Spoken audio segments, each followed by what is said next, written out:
Good evening, everyone, and thank you for joining us. I'm excited to welcome you all to this webinar on sub-internship preparation and reviewing a clinical case for medical students. My name is Ezra Margolin, and I'm coming to you live here from Durham, North Carolina, where I'm currently the endourology fellow at Duke. And I'm thrilled to have this opportunity to moderate this panel along with one of my mentors, Gina Bottolato from Columbia. I want to start by thanking the AUA Medical Student Education Committee, and specifically Marissa Clifton, Maggie Bordonaro, and Katie Fulbright for hosting this webinar. Additionally, I want to acknowledge and thank the Society of Academic Urologists who supported Dr. Bottolato and myself in developing the curriculum that included this case.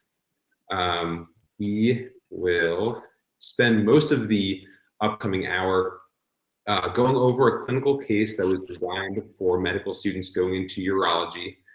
And we'll have three expert panelists who I'll introduce shortly, who will take us step by step through this case. For the last 20 minutes, we'll also answer some questions that several of you already submitted about success for your sub-internships. And feel free to post questions in the chat as we go, and we'll do our best to answer as many as we can. These are the learning objectives for this session. Objectives are to understand the differential diagnosis and workup of gross hematuria, which is one of the most common symptoms that you'll see as a sub-I and a urology resident. We'll go over imaging and management, and hopefully help you feel confident and prepared as you start your sub-Is. We're thrilled to have three expert panelists with us this evening. First, we have Max Cates. Dr. Cates is an associate professor of urology at the Brady Urologic Institute at Johns Hopkins, as well as the director of urologic oncology. He completed both his residency and his SUO fellowship at Hopkins. Next, Minaj Siddiqui. Dr. Siddiqui is a professor of surgery in the Division of Urology at the University of Maryland. He's also the director of urologic oncology and robotic surgery and the residency program director. He completed his residency at Mass General and completed his fellowship at the NIH. Last but not least, Jennifer Yates. Dr. Yates is an associate professor of urology at UMass Memorial Health, as well as the residency program director. She completed her residency at Brown, followed by a fellowship in minimally invasive urologic oncology at Hackensack University Medical Center. So thank you to the three of you for joining. And I also want to introduce Dr. Bottolato, my co-moderator, who's an associate professor of urology at Columbia, as well as the associate residency program director and the vice chair of education. She completed her residency and fellowship in stone disease and voiding dysfunction at Columbia. And she was one of my mentors during my residency and worked with me to build this case as part of her curriculum for medical students. So without any further ado, we'll jump into the case here. So we have probably one of the more common chief complaints that you'll see during your rotations. We have a 68-year-old man presenting to the ER with hematuria. You'll see the triage note. So this patient comes in with gross hematuria and has initially vital signs notable for elevated heart rate.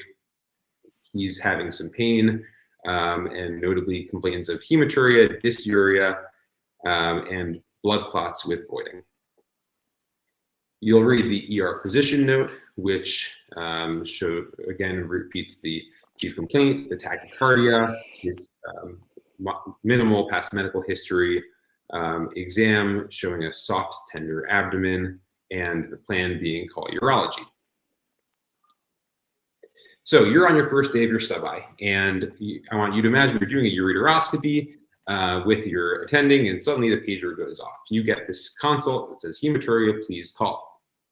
You call back, and your attending sends you down. You're in the hallway down to evaluate the patient. So what's going through your mind with this chief complaint? I want to first turn to Dr. Siddiqui. So how do you approach this broad complaint? What do you ask them? Great. Yeah. Well, so it's this is very much something you're guaranteed to see, and I think the way you structure it is you want to first understand the problem, right? And so you run through some of the basics of just understanding what does all this mean when the patient says they have hematuria, when the ED is telling you they have hematuria. So you want to understand the time course of it, the amplitude of the problem. Is this a minor staining, or is this microscopic hematuria, or is this actually gross hematuria? How long has the patient been having it? Are they seeing blood clots? You want to understand if they're having pain, where they're having pain. Is it burn to urinate? How long the pain's been going on? What induces the pain? All these kind of standard things that you have learned kind of in your history taking. Um, and with hematuria, smoking history kind of goes along, because one of the things you're thinking about is cancer, amongst other things. Any other GU, general urinary history, kidney stones, BPH, these types of things. Just understanding if they have any of these histories. Blood thinners is the other thing, since it's bleeding, and those I think are some of the kind of hits of the early things to gather that will be very helpful to your team as you get that information. Yeah, great. Thank you. Right, and definitely makes sense to try to hone down that broad complaint of the bleeding can be coming from anywhere in the urinary tract, and try to structure it in your mind as you're asking those questions. So you learn a little bit more from talking to the patient. You learn that it's been a few times over the past month, but it's mainly been mild hematuria. But then it suddenly got worse about 12 hours ago, and started to be associated with this lower abdominal pain, urinary frequency, not being able to void large amounts. Dr. Siddiqui mentioned smoking. He's an active smoker, and additionally takes blood thinners. Has been on apixaban, last took it yesterday. You do a physical exam, most notable for some suprapubic fullness and tenderness, as well as looking at the urine in the cup, which is this sort of dark purple red color. And I think an important part of the sort of extension of the physical exam is the bladder scan, showing a volume of 800 cc's in the bladder. So this seems to be like on the more severe side of hematuria. So Dr. Yates, how would you approach this at the bedside, and what would be your plan for management initially? Sure. Thank you so much. I think a couple of things that would be going through my mind is, as on that phone call, you're thinking of what's going to harm this patient the most. And the tachycardia certainly has us worried, and a bladder residual, or a bladder full of 800 cc's of urine, is quite a bit. So I think probably all of our students know that normal bladder capacity is between 300 and 400. So that's alarm bells are going off in your head that this is, something the patient's in extremis, and something needs to be done quickly. When you're a resident, obviously you're going to be putting out a lot of fires, and one of the important things to learn is how to triage and determine which are the critical issues that you can put off, and which are the ones that you need to urgently appear at bedside and take care of. And this is a man that you want to fix and help very quickly, since he's clearly miserable and potentially could be at risk of some sort of complication as a result of that. So hopefully this will be visible to all parties, and I'm sure everyone is familiar with these, but I'm going to talk a little bit about management of hematuria. So I brought with me today a standard Coude catheter, which would not be the appropriate choice for this gentleman, but I think it's important to just bring it up as an option for the patient in urinary retention in the emergency room. You're triaging in the middle of the night. You want to ask them, not a patient with 800 in their bladder, but a little bit more comfortable, and maybe has a couple hundred cc's, and the ER has tried something, there's no hematuria, and they just can't get a catheter in it. Very reasonable to ask them to try a Coude. Tip faces the ceiling, as you probably all know, and there's some little tips and tricks that the catheter manufacturers gave us. And so there's the little bump there that tells you that points at the ceiling. So put that one aside. If you're worried about a urethral stricture, I brought a counsel tip. You won't be able to see that necessarily on the screen, but it's the type of catheter that has a hole in the tip. So we can put a wire through cystoscopically. These are things you can have in your back pocket on your sub-I. A standard counsel tip, I would say 16 or 18. You can't go wrong with that. Similar with a Coude catheter for standard retention. For this man, however, we want to start with a 3-way Foley catheter, since we know he's in retention. So I have here lifted from the urology clinic, a standard 22 French. So we have been engaged in an epic battle with emergency rooms to try to minimize the number of smaller catheters that are stocked in the emergency room. So it is mostly an exercise in futility to place an 18 French. Even a 20 French is not ideal for somebody that you're anticipating clot retention. And why are we expecting clot retention in this man? Because we saw that urine and it was purple. So we're thinking that's probably purple because there's a bladder full of clots. So here I have a 3-way Foley catheter, and I suspect that all of this is going to be known information to our medical students joining us tonight. But just a quick refresher, this is a 22 3-way. This is where the smaller of the ports here is where the irrigation goes in. We do not irrigate through that. That's usually ineffective. The bigger one is for outflow. And then, of course, the standard port there for inflating the balloon. They come in different sizes of balloons. So if you're worried about, say, after a transurethral resection of prostate, you want to put a little tension on, best to choose a 30 cc balloon, but a standard for somebody in your retention that you're seeing in the emergency room, a 10 cc balloon is usually quantity sufficient. I brought with me also a Toomey syringe. So also something that's not a bad idea to keep in your back pocket during your sub-I rotation as you're seeing consults. Toomey syringe for irrigating. And typically we recommend using as much saline irrigation as you need to get all of those clots out. So irrigating until with irrigation you don't get any additional clots, and then starting the patient on CBI. Yeah, thank you, Dr. Yates. That was a fantastic overview. And I also want to give a shout out to the AUA medical student curriculum on the AUA website that has a lot of this great information about choosing different catheters and how to use different catheters for different situations. This is one of the questions that was submitted in advance by one of the audience members, and so wanted to pose this. The catheters go from inside the body to the outside body, and they're foreign bodies, and so they have the propensity to develop these biofilms or mucus. And we hear a lot about catheter-associated UTIs. So, Dr. Cates, I'm hoping you can weigh in on how you manage catheters in the setting of possible UTI and how you approach these biofilms and mucus. Thank you, Dr. Margolin. And I really want to thank the student for having the foresight to send this question in advance. It's a great question. And it gets to sort of a fundamental sort of mantra in urology, which is that stasis causes infections. Okay, so not a foreign object like necessarily a catheter or a stent, which oftentimes a consulting service will ask us to exchange, but the problem is stasis. So what does that mean in this gentleman? So we have a gentleman who has 800 cc's of urine in his bladder. Who knows how long it's been there? So I always tell my patients, when your body is a pond and not a river, it gets infected. And this guy's body, his bladder, is very much a pond. And so the cause of the infection is going to be the stasis. The stasis is the enemy of all urologists. Great answer, thank you. All right, so we have our patient. He has this urinary retention with the clots. You order standard labs. You place a 22 French three-way catheter as Dr. Yates recommended. You get a lot of blood clots out. You irrigate copiously until no more clots are seen. But despite all your irrigation, there's still bloody urine suggesting ongoing bleeding. So you start this continuous bladder irrigation. You give the patient a fluid bolus. He feels a lot better after his retention is fixed. And then I'm sort of clicking through this fairly quickly, but his labs come back that are mainly notable for anemia. His hemoglobin 6.8, hematocrit 20.4.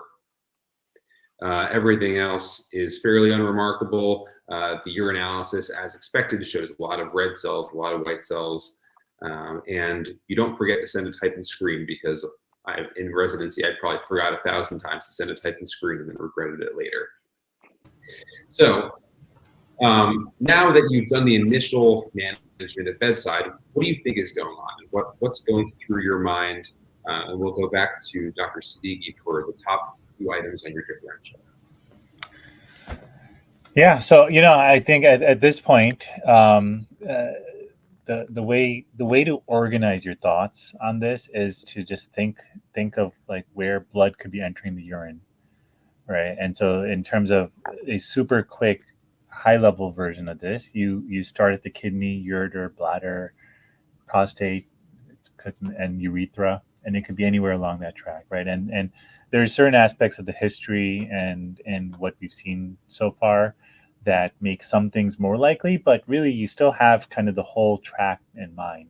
And so you can have a kidney tumor or a kidney infection or a kidney stone, ureteral issues. You can have a bladder tumor. You can have cystitis. You can have enlarged prostate that has a blood vessel that kind of popped. All these things, and so to me, it sounds more kind of a lower tract. There's no kind of upper tract symptoms or flank pain, but really, it could. These are all things that you're still thinking about because nothing's been definitively ruled out per se. Yeah, agreed. And that's a great approach, organ by organ. All right, so you have all those things in your mind: kidney, bladder, prostate. You've given the patient a transfusion due to the anemia. You continue the patient on CBI, but the next morning, the urine's still bloody and the CBI is still running pretty fast. You irrigate out a few more clots. Thankfully, we're hemodynamically stable, but this clearly isn't getting better, at least not initially. So to try to figure out what's going on, your next step is to order a CT urogram.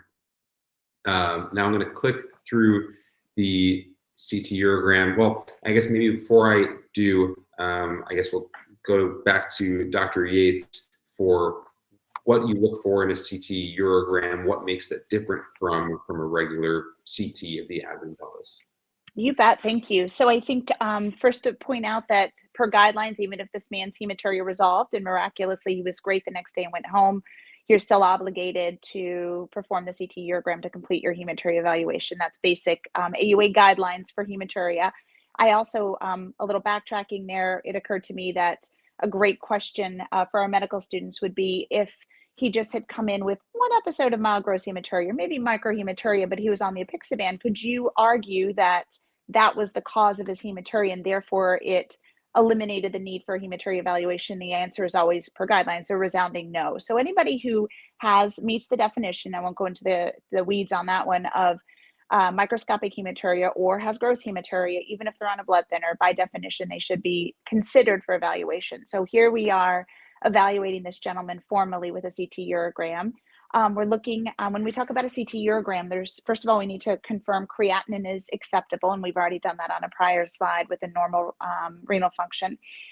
We're looking here at axial views, and your attendings and residents may ask you questions like that. So when you first look at the CT scan that's put in front of you on your sub-eye, orient yourself to what kind of test is it?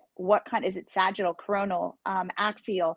Is it with or without contrast? So we're looking at a CT scan here. These are axial views, and this is a non-contrast. So we're going to look at non-contrast first, and we're going to run through these. Then we're going to go to the arterial phase, and then the delayed nephrogram is about 10 minutes later. They're rescanned, and at that point, you should see the contrast in the collecting systems bilaterally for filling defects. So this is the non-contrast phase, and we're scrolling down towards the patient's bladder. And what catches our eye right away is the right kidney looks fairly normal, but the left kidney, you may have noticed there was some hydronephrosis for sure. A little harder to follow that ureter down, but at a minimum hydronephrosis, and we think probably hydroureteronephrosis as well. And then we're looking at his bladder, and it's really hard to say. It's looking at a non-contrast image of the bladder is not necessarily very useful. So we're going to move on to our next phase of contrast. We're giving us our best look if we were looking at a huge renal mass that was potentially involving collecting system and was the source of hematuria. This would be our best opportunity to evaluate a renal cell cancer. But instead, what we're seeing are pretty normal looking kidneys, except for that mild hydroureteronephrosis on the left side. And then as we scroll down towards the bladder, this gives us a little bit of a better opportunity to see bladder, but more importantly, with our delayed nephrogram, if there's bladder contrast already accumulating, that can help us evaluate for a filling defect. So here we again see left hydroureteronephrosis as we scroll down towards the bladder. Not terribly huge ureter, but a little bit more prominent than the right side. You have to struggle to find you struggle to find the right side. You can see the left side pretty prominently, and it's entering the bladder there. Clearly, there's something abnormal where it's entering. So we see, generally speaking here, some sort of mass within the bladder on the left side of the bladder causing some sort of obstruction with mild hydroureteronephrosis on the left side. So a lot of more information gained from the delayed nephrogram than we would have, or delayed urogram than we would have seen just simply from a non-con or simply from a contrast imaging. So always look at your images.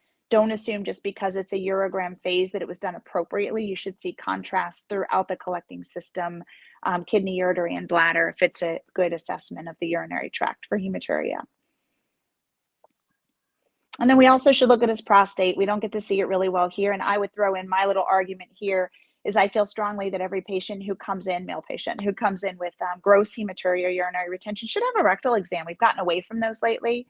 And I think I don't feel sort of strongly, I feel extremely strongly about this. I think we've abandoned it for a lot of prostate cancer screening appropriately. But when you have a patient who comes in with gross hematuria or with urinary retention, it would be catastrophic for you as a urologist, a urology resident, a urology sub-I, to miss a locally advanced or potentially metastatic prostate cancer. That's something that we can pretty easily detect with a rectal exam. So we clearly hear this man has a bladder mass and is the likely source of his hematuria. But as part of your initial evaluation, a rectal exam is free. It's a little uncomfortable for all parties, but is high yield for information in a patient like this who is having a substantial urologic crisis. Thank you. That's a fantastic overview and a great point about the rectal exam. I'll skip the radiology report because it's pretty much exactly what Dr. Yates said. And now that we know probably what's going on, at least we have some idea, we've narrowed it down, we know that there's no big kidney tumor causing this. The prostate, could still be the prostate, but the prostate seems like a reasonable size, and there's a much more likely explanation with the bladder mass.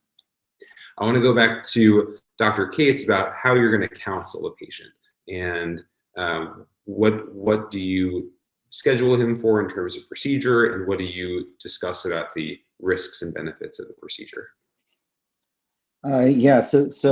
This is going to be the most important conversation this patient's ever had. And so you go in with that viewpoint that he has on imaging a bladder mass that's caused him to have symptomatic tachycardia and it's giving him hydronephrosis. So he has a serious issue. He very likely has a bladder cancer. And so when I talk to the patient, I will tell him that. I'm a firm believer that you tell the patient what you know. You tell the patient your incomplete information, and you tell the patient your complete information. So I would say, listen, sir, the imaging has found a bladder mass. It's likely a bladder cancer, not 100%, but it's likely, and it looks to be compressing one of your kidneys. And the next best step is for us to make a diagnosis and help your bleeding by doing a transurethral resection of your bladder tumor. So with that information, now you've told him probably this is a bladder cancer and probably it's a serious bladder cancer. So that then when you come and you find, oh, this is, say, a muscle invasive bladder cancer, he's not going to be surprised by the next conversation. So when I say this is his most important conversation, it is the conversation where you're setting the table for him. Now that means you don't necessarily make assumptions about the case, and it's important to qualify your uncertainties. But I think that this is a conversation that should not be taken lightly. And sometimes it is because it's in the inpatient setting. You can feel a little bit more rushed than when somebody's in clinic. But it's really important to remember that for him, this is going to be the one he remembers, this conversation.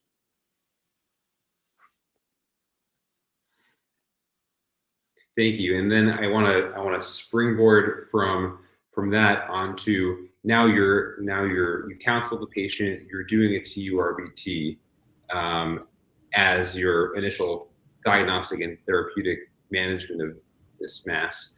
And so, Dr. Siddiqui, what's going through your mind as you're doing a TURBT and sort of what factors influence, what do you look for, and how do you approach different situations in the OR? Yeah, that's so. Dr. Margolin, you actually, just in framing the question, framed it exactly how I think about it, which is that it's a two-piece procedure. It's a diagnostic and therapeutic procedure, and so you really want to accomplish both the diagnostic aspect of it and the therapeutic aspect of it to the extent that it can be therapeutic. And so, what is the diagnostic aspect of this? And so, we need to understand that it's bladder mass and may well be bladder cancer. If it is bladder cancer, you want to properly stage it. And bladder cancer is staged by understanding the depth of invasion into the bladder wall that the tumor has achieved. And so you only get that by actually, and since it's a message to an audience, I mean, you have the urothelial lining, and then you have the layer below that, lamina propria, and then below that you have the muscle. And then outside the bladder, you have the fat, and then you can also have invasion of the sidewall. But the staging that you do with TURBT is really into the muscle or not. Right? And that's the big differentiator: muscle invasive bladder cancer, T2, and non-muscle invasive bladder cancer. And to diagnose muscle invasive bladder cancer, you need muscle. So the resection does have to include bladder muscle wall as part of the resection. And then to the extent that the tumor can be fully resected, that is very desirable to accomplish. There may be need for further treatments in the future, but at the very least, to achieve full resection is also another kind of thing, and that's on the therapeutic side of this. And there's other pieces to this that, doing this in a way that if it's blocking the ureter orifice, if you can unroof that and open up the UO, that is helpful. I think I and a lot of people have moved away from stenting the ureter in these settings, and we move more towards putting nephrostomy tubes in. That's probably a little outside the scope of what we need to talk about today.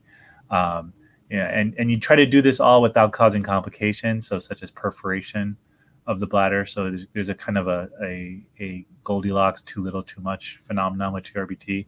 But these are I think some of the main things, is to make sure you kind of get the full therapeutic and the full diagnostic benefit. Great, thank you. So we do all of that. We go to the operating room, and the first step in this is it seems very obvious, but really to just look at it and cystoscopically, what does it look like?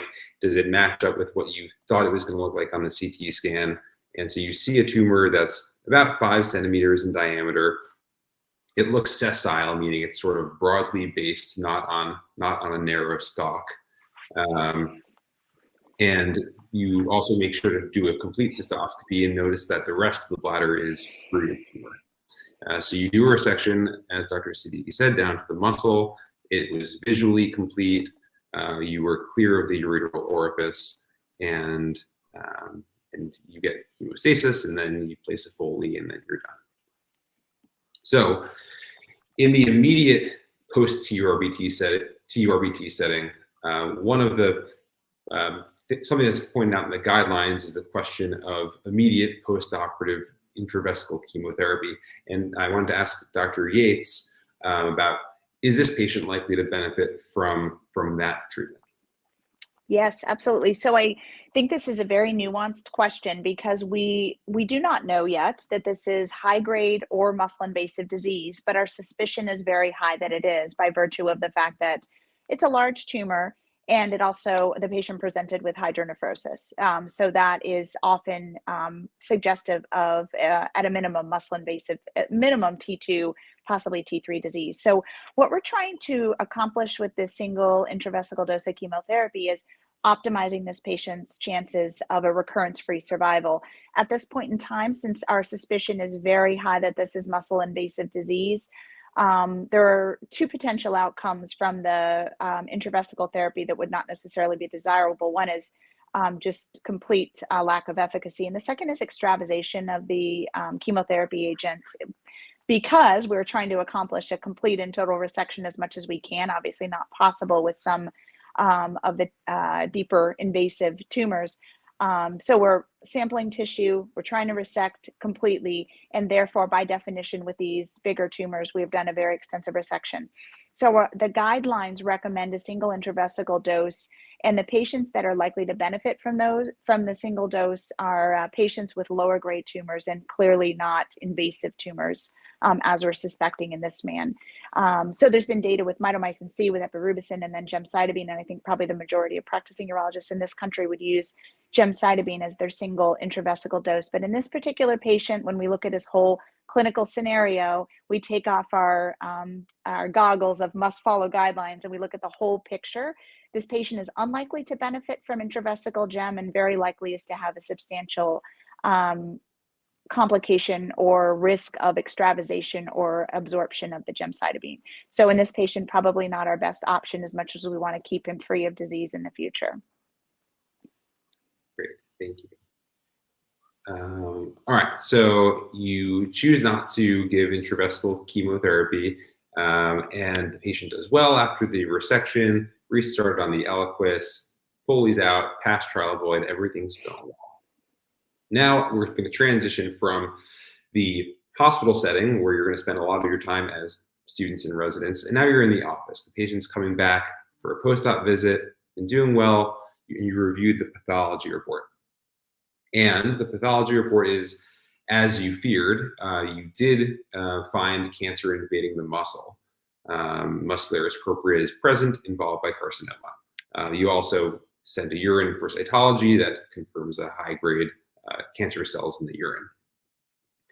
So now I want to transition the topic to the approach to radical cystectomy, radical in men cystoprostatectomy, as well as bilateral pelvic lymphadenectomy. This is one of the bigger surgeries that you're going to see during your sub-Is, most likely. And it involves a big lifestyle change, mainly how are you going to urinate after your bladder is out. So this patient doesn't like the idea of peeing into a bag and wants to ask Dr. Cates about his options for urinary tract reconstruction. So this is so the conversation about muscle invasive bladder cancer is a very long discussion, and it's a discussion where if you happen to be on a sub-I where you have the opportunity to rotate with a clinician with a urologist that is having these discussions, it's really an amazing discussion to be a part of, and you'll learn so much. So this patient has chosen surgery over other options that we are kind of beyond the scope of this discussion, but such as trimodality therapy or chemoradiation. And so with radical cystectomy, there's urinary diversions, and there's essentially three options for a urinary diversion. An ileal conduit, which is where a small intestine is harvested, kept as a tube. The ureters are attached to one end, and the other end is brought up as a stoma, typically about an inch to the right of the belly button, but it depends on the patient's body habitus exactly where it is. A neobladder, which is a way for the patient not to have an external appliance. It's where a much larger piece of intestine, say 50 to 60 centimeters, is reformulated into a pouch, sort of like a volleyball is what it looks like after it's all said and done. And it can be done through different ways that you can read about. Studer is one type, a Hauptmann is others, and now there's many more now that people are doing them intracorporally and naming each one by their institution. But the point is it's a collection device that where patients can urinate, but it's not urinating exactly normally. So you need to talk to the patient about that they urinate through Valsalva, through creating intra-abdominal pressure. Vast majority of patients are able to do it well. Some patients experience incontinence during the daytime. More patients experience incontinence at night, and some patients are not able to fully empty their bladder and will need to catheterize themselves. And then there's something called a continent catheterizable channel, which is where part of the right colon with the small bowel is formed into a pouch, and then there is a channel that typically goes to the umbilicus where patients can catheterize into. When it's made of appendix, it's called a Mitrophanoff. When when part of the ileum is used, it's called an Indiana pouch typically. But the key point is it's not utilizing the urethra. It's utilizing the umbilicus and catheterizing into that pouch. So we could talk about this for a lot longer, but those are the basics of urinary diversion. Thank you, and it's clearly such a nuanced discussion, nuanced topic. In this office visit, and muscle invasive bladder cancer is also a really an opportunity for interdisciplinary care, and so one of the things we often talk about is neoadjuvant chemotherapy. And so, Dr. Siddiqui, how do you approach the conversation about neoadjuvant chemotherapy? Who's likely to benefit from it, and how do you counsel patients? So I see we're getting a little tight on time, so I'll do super quick comment on this, which is that in general, neoadjuvant chemotherapy has been shown to have survival benefit. And so for patients who, I think the quick answer to this is that for patients who qualify for it, they have good renal function and specifically gemcitabine plus cisplatin, and also MVAC, but like essentially platinum containing chemotherapies are the key ones. And if the patient qualifies for it, doesn't have like neuropathies and other kind of various things that disqualify them, the renal function is sufficient, then generally it's a good idea. There are nuances to that, but generally it's a good idea. And I encourage patients to get it. If they don't qualify for it, or they're going to get a kind of diminished version of it, then it may make less sense. All right, so you do send the patient for neoadjuvant chemo. You do the complete staging. There's no evidence of metastasis. After getting chemo, the patient gets a radical cystectomy and a neobladder. Everything went well. And so now we're going to go back to the inpatient setting, and I want to ask Dr. Yates about some perioperative interventions that you can consider in the cystectomy setting to enhance the patient's recovery process and minimize length of hospital stay. Sure, thank you. So we years ago stole the concept, I think, from our colorectal colleagues who have really nicely optimized the ARIS protocols. And there are two components to that, generally speaking, and it's optimization of patient before surgery, and then optimization in the kind of early postoperative period. So pre-op optimization, education of the patient, so that they know what the expectations are of them at the time of surgery, and are engaged participants. Trying to improve nutritional status and performance status, which are huge predictors of outcomes from major surgeries such as this, which in the literature, the cystectomy complication rate is staggeringly high years after we've perfected, even with ARIS protocols. So optimizing nutrition, performance status at the time of surgery, Entereg is utilized by a lot of programs and by our colorectal colleagues as well. There's a lot of inclusion-exclusion criteria for administration of that medication that I won't go through right now. Trying to minimize the amount of fluids. In the olden days, we used to flood all of our cystectomies. Now we want to be a little more judicious so that they don't third space as much, which can often contribute to postoperative fluid shifts in ileus. In olden days, when I was a resident, we would leave an NG tube. We'd have the patient fast for a few days before surgery, and a very aggressive bowel prep, similar to the bowel preps we do for colonoscopies. And now the tables have turned quite dramatically in that we want our patients to actually continue eating the day before surgery, carbohydrate load, and also we try to minimize bowel preps. I only will use an enema in patients that I'm a little bit concerned, like post-radiation. So we've really decreased the amount of nutritional deprivation that we've done, and also decreased the aggressive bowel preps. And then postoperatively, early ambulation, minimizing narcotics. Again, fluid management's critical, and feeding patients, at least with liquids, as soon as we can reasonably do so after surgery, can really improve our outcomes. DVT, or our VTE, is a huge risk with our bladder cancer and pelvic surgery patients. So aggressive DVT prophylaxis is also not technically part of the ARIS protocol, but still kind of integrated into that as a critical aspect. Great, thank you. And I will say also that at least in my experience in residency, I feel like the cystectomy post-op perioperative protocols sort of paved the way for similar protocols to be done in other perioperative settings for urology. All right, so the patient's done well. He's on the ARIS protocol, taking this Entereg, this peripheral opioid antagonist, passing gas, meeting post-op milestones, and is ready for discharge post-op day 7, doing great. I want to skip this next section just for the sake of time, and I'll just advise the students watching this to review the electrolyte imbalances, electrolyte disturbances after cystectomy for the subias of the high yield topic here. And the patient gives you a thumbs up and is very appreciative of your care. So, good job, everyone. And thanks to all the panelists for your fantastic insights here. We are going to shift gears for the last 20 minutes here. I'm going to turn over to Bartolotto to lead the discussion on subinternship preparation.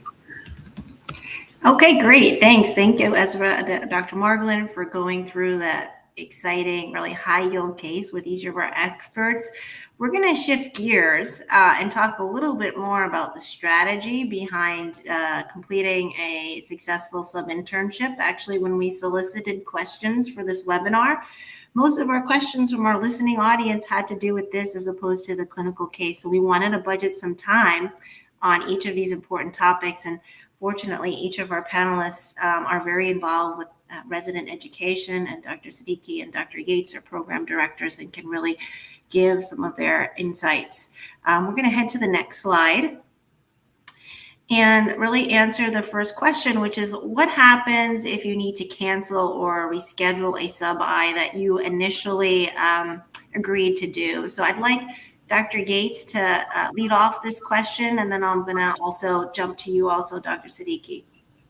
Absolutely happy to do so. So I think all of us realize that change happens.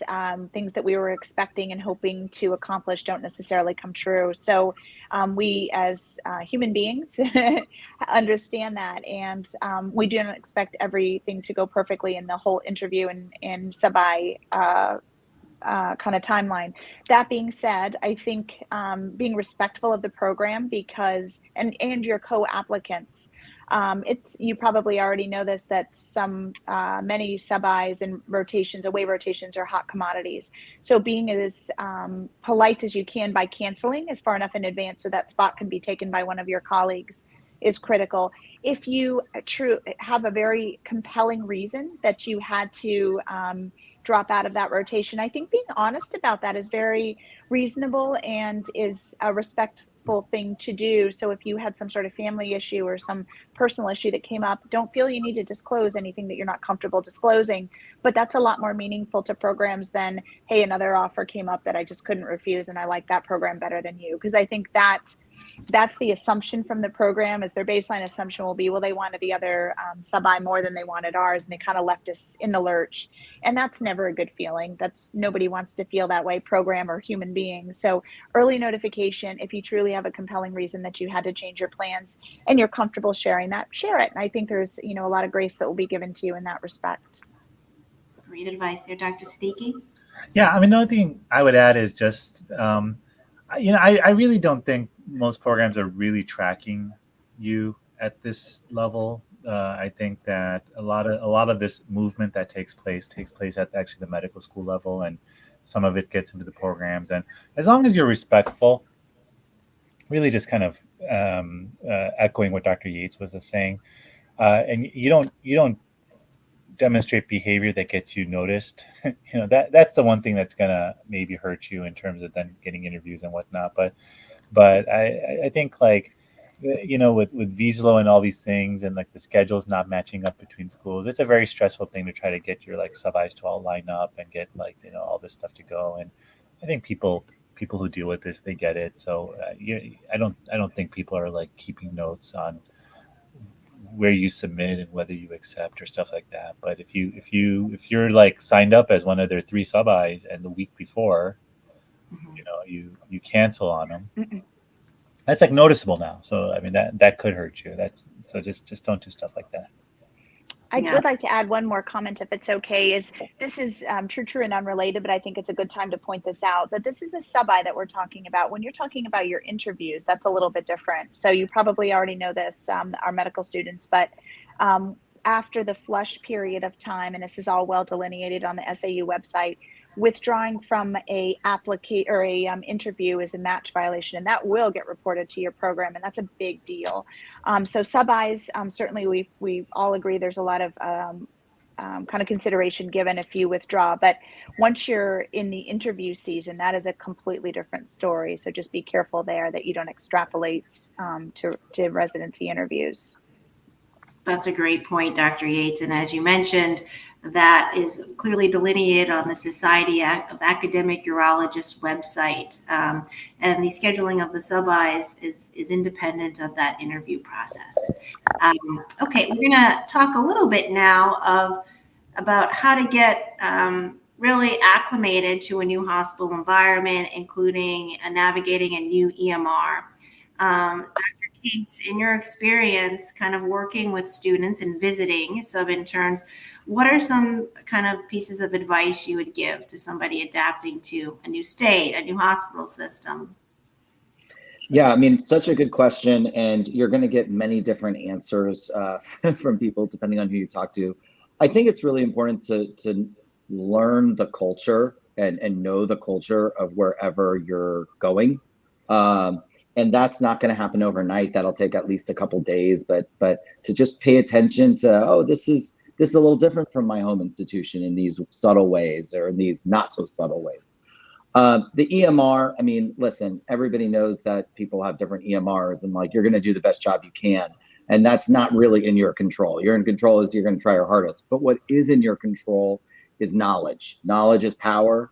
The knowledge in urology is going to be gained from the core curriculum, from AUA guidelines. So we just reviewed bladder cancer. There's 3 AUA guidelines in bladder cancer. Now, I wouldn't expect you to read those cover to cover, but if we were doing a cystectomy together, I would want you to have read the muscle invasive AUA bladder cancer guideline statements, and I would probably tell you that. So there are very fundamental things you can do to sort of make yourself shine in a new place. And I would say it starts and ends with knowledge and the patient. Getting to know the patient and keeping the patient as your core grounding person will help you get acclimated. All hospitals are different, but every hospital has patients, and every hospital has patients with that you need to get to know. So I would leave it at that. I love that. Knowledge is in your control. You can optimize that, keep your eyes on the patient and their care. I'm going to come back to Dr. Siddiqui and then Dr. Yates for this question. When you are listening to a medical student presentation on rounds, is there a particular format or presentation flow that you're looking for? Dr. Siddiqui first. I would say that there's not a particular format specifically. I think that you want to be aware of the general culture of how patients are presented on, say, a surgical service versus a medicine service. I think that you don't want to jump into a 20-minute presentation when there's 35 patients to get through in the next next hour or whatever it is. And so it a little bit is catered to the specifics. In general, there is, you have, by the time you're on the floor, you will have, and especially by the time you're a sub-I, you have kind of been through third year, you have learned the kind of the basics of HPI, past medical history, meds, these types of things. And I think sticking to that, keeping it focused on what Dr. Cates was actually just saying, the patient and disease flow, not getting too worked up about the presentation format, but instead being, if you tell a coherent story about the disease and the presentation and the symptoms, and you follow just kind of standard formats to accomplish that. That's really what actually stands out. The getting like flustered because you forgot the order of meds versus social history, which is family history. Like, don't worry about that. Like, just focus on like making sure that people understand like why they're there. They don't care if you mix up the order of things. They just want to know that you have a command of the patient's history and presentation. Awesome advice. Anything to add there, Dr. Yates? No, I think that sounds perfect. Our residents always start their presentation with, this is a non-operative consult if it's the middle of the night. We attendings appreciate that. But just the usual soap that you're learning now is perfect, with just some modifications like Dr. Siddiqui mentioned, to kind of pare it down so that you don't lose your audience with expansive HPIs and review systems. We're going to go to the next one. I'm going to stick with you for this one, Dr. Yates. It's about prioritizing information and kind of staging your learning. What general advice would you give for early career learners here? It's difficult. I think we're all overwhelmed right now because there's so many different resources for us, whether we're medical students or residents, attendings, you name it. We're just bombarded with webinars and written material. The AUA, I think, is an amazing resource for us. So the core curriculum, as you know, any medical student can join the AUA for free, and you have access to the core curriculum, which is actually quite expensive if you're an attending or a resident. And so the core curriculum has a lot more detailed, nuanced information for you. The medical student curriculum can be very helpful for a basic overview. Smith's Urology is a textbook that you may want to consider reading through before your rotation, just to kind of get the overview. And I think we all agreed that we love Weeders. Nice pocket option for us to be able to kind of consult in between patients. I use that to study for my boards. It just never seems to lose its charm for any stages of urologist. Great resources. And then just reiterating what Dr. Kate said before, like, your patient should be the jumping off point to then refer to those resources. You're learning each day from the patients you see. We're going to go on to the next slide after this. I'm going to go back to Dr. Kate. Sometimes students feel they have a passive role in the operating room, be it endoscopic or open case. What are ways for students to optimize their kind of their impact in the OR? What is expected of them? What are you looking for from a student in surgical cases? Yeah, so a great question. And once again, knowing the culture of wherever you're doing your sub-I is going to be important, because not every place is going to have the same expectations in the operating room. And even attending in a place may have different sort of expectations, and the residents that you're working with can and should help you if there's something specific. And so always a good idea to sort of ask them. For me, the way I would answer that question is, any case I'm doing in which there is a medical student there, I expect them to have read the patient's history and know the indications. So I would put an emphasis on indications. So why am I doing a restaging TURBT? We just did a TURBT 3 weeks ago. And so I would expect there to be some familiarity with the patient, where they are, and then the indications. And so it's like, well, how do I prepare? How do I know why you're doing the restaging TURBT? And a lot of times that's going to be in the notes. And a lot of times it's going to be just getting familiar with the disease. So going back to what Dr. Siddiqui says, keeping the patient and the disease as front and center will usually just make everything fine. Okay, there's always going to be people who have expectations that are unreasonable. There's always going to be people that maybe ask questions that are a little bit outlandish. But by and large, we're urologists. Like, a lot of us are here because of the collegiality of the field. And we're not here to make you look bad. We're here to actually teach you and want to make sure sort of you understand like why we're putting this patient under general anesthesia and doing something that potentially is going to give them side effects. So that's what we want to teach. Focusing on the why, yes. I want to make sure we have time for all questions. So I'm going to jump to the last part of this here and stick with you, Dr. Cates. Do you recommend that students present their own original research as part of the Grand Rounds presentation? Yeah, so I think this is tricky, and definitely I would ask at the institution where you're doing your sub-I these kinds of questions because it may change. In my opinion, if your original research is going to differentiate you, meaning it's in some way groundbreaking or it's just very unique for the field, then I think it's a great idea to present your research. If it is sort of, a typical chart review or a retrospective study that's, to be honest, not that different from maybe your peers, then I think highlighting it does not do you any favors, and I probably would not. So that's going to be a very case-by-case question, but a good question. Okay. We're going to go to the next question, which was an area of focus for our audience, specifically about letter of recommendation requests. And I want to ask both of our program directors their perspective on this, starting with Dr. Siddiqui. How would you advise a student approach this? So there's a couple of pieces to this. So first, you want to get a sense of like just how it works at the place you're doing the sub-I. Sometimes there's a established system. If that's the case, then that's the case. If you're going to get a chair letter that's a group letter or something like that, then you want to just get that sense up front.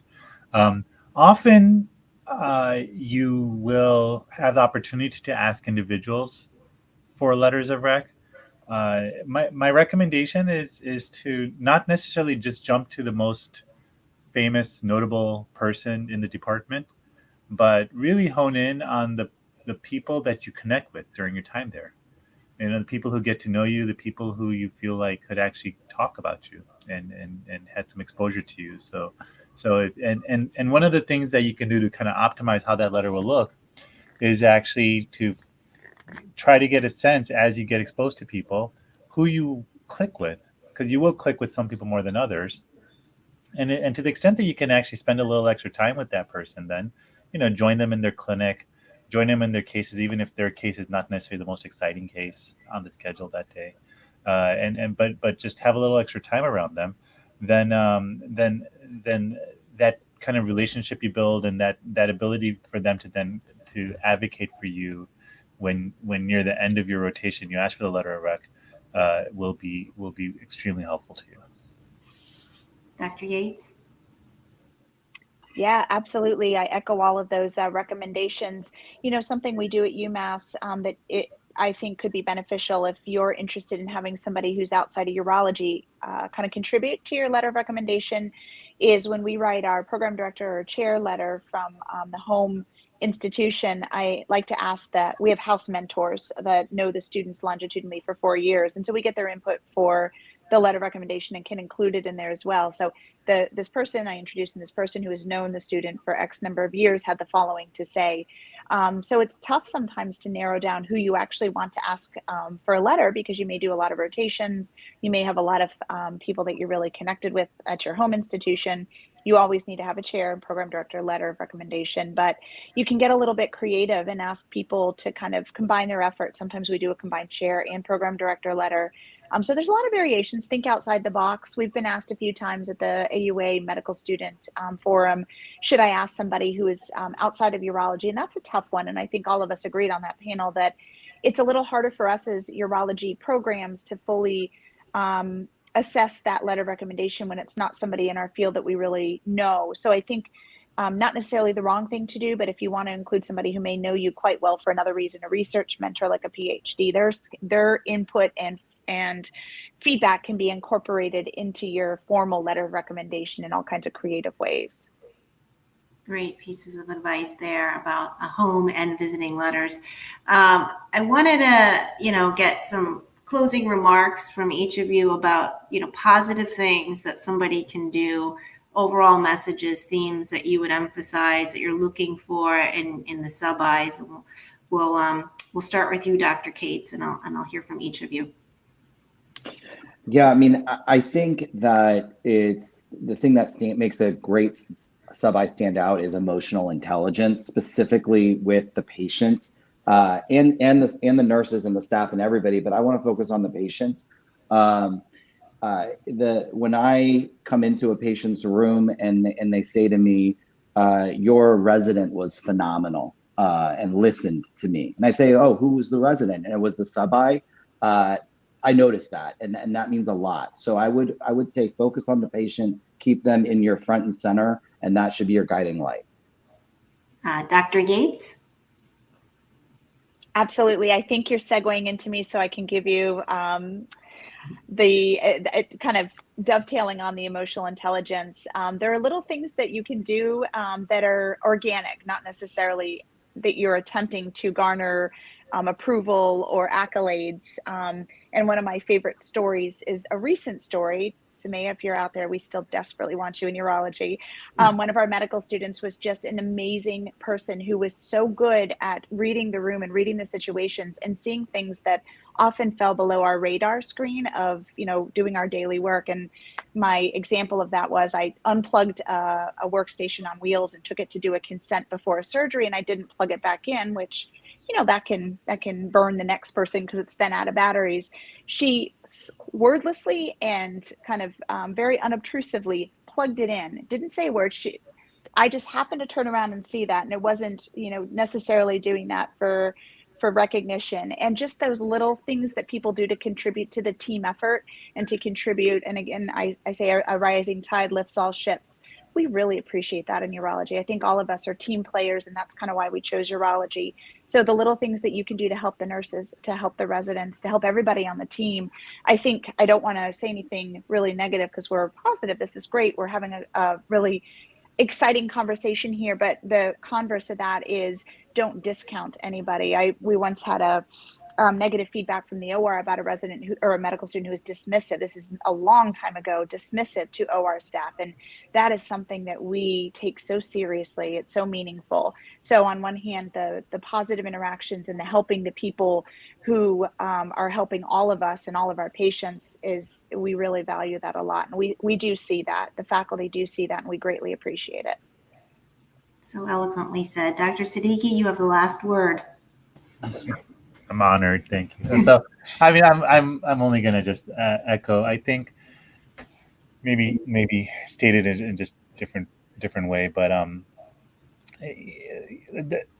can't emphasize enough that it's all about transitioning to this team mentality, and you will shine by not demonstrating your excellence as an individual, but rather as a team member, and this actually principle applies not only to your kind of excelling in this career as a student, but also as a resident, and frankly as an attending. It's a career long mentality that the focus is the patient, and for any given patient there is a certain number of things that needs to be done.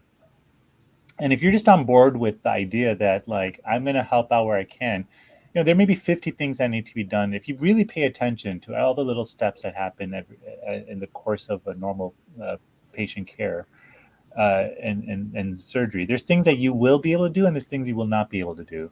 You may not be able to, sew the anastomosis, but certainly you can grab a pillow, right? And certainly you can help have the dressing available and have the tape available, or plug in the computer, all these things. There's so many things that need to be done, and if you just pay attention and that skill, if you get in that mindset as a student, it starts small, but the good residents, they do the same thing, just at a higher level. They anticipate, they plan, and they're ready, and they have things ready. When a good resident needs to IND an abscess, they have everything like set up and ready and ready to go, and they're not grabbing the garbage can mid procedure to like dispose the waste, or right, like they just kind of have it all set up. And they plan ahead. And if you learn that at a basic level, you will learn that at an advanced level. And that's the only thing I would say is that those are the ones that stand up, that because it demonstrates everything. It demonstrates team player, it demonstrates you're paying attention. All the things come together. Amazing. Situational awareness, teamwork, organization, the little things. Great pearls of wisdom. Dr. Margolin? Yeah, thank you so much for all those amazing insights and words of wisdom. I certainly learned a lot from participating in this conversation and from all of your answers there. So big thanks to the three panelists here. Thanks again to the AUA Medical Student Education Committee, to the SAU, to all of you in the audience who contributed questions and hopefully got something meaningful out of this session. I do want to say that the session has been recorded and will be posted on the AUA Medical Students resource page on the website. And lastly, I just want to wish you all good luck with your sub-Is, and I hope to meet many of you along the way. Thank you, Dr. Margolin Badalato, too. It's an immense amount of work you put into this, and it's a great resource. Thank you. And thanks to our students for joining us today, and our AUA staff who have been making this possible as well.